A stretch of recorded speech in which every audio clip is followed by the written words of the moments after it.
Hola Evangeline, how are you today? I'm wonderful, thank you. ¿Hablas un poquito de español? Un poquito.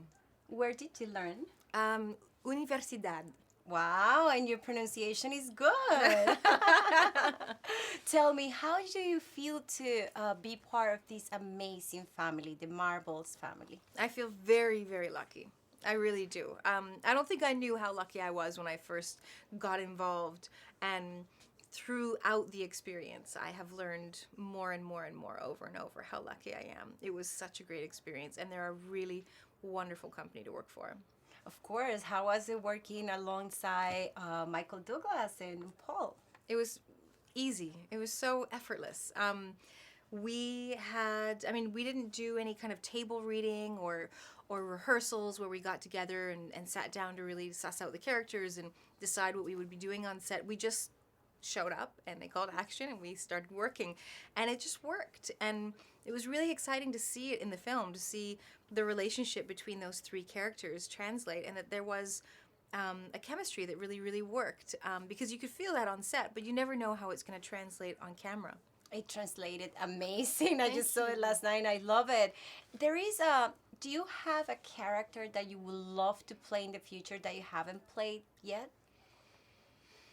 I always say that one day I'm going to have to play a quirky character, because I tend to be a very quirky person in real life, and then I often play these very serious characters. So one day I'd like to let out the kooky side of myself in a role. Yes, you always play like the tough and you fight a lot. Do you train like in regular life? What kind of training do you do? Because you have an amazing body. Your arms are like so ripped. I love it. I don't train. I do stay healthy, and I try to stay active, and I just live a really balanced life. There was a time in my life, in my sort of early 20s, where I trained really, really hard. And I feel like I'm kind of lucky because there's muscle memory. They stay forever. Yeah. And do you think there is a message in this film?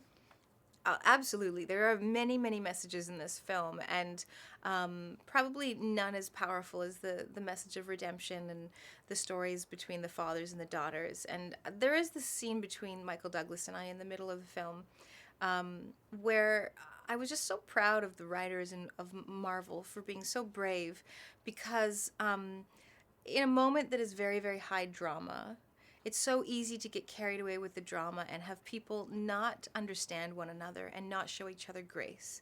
And instead, they chose the high road, and they chose to show an example of a relationship that was broken, but where they were able to find the humanity in one another and show each other grace. And I was really, really proud in that moment watching the movie, because I think we need more of that. We need more of that in films, so that our art is the example of how we can model our relationships, instead of the example of exactly what we don't want to do, which is often what we see so much in reality television, and it even seems to bleed into the big screen.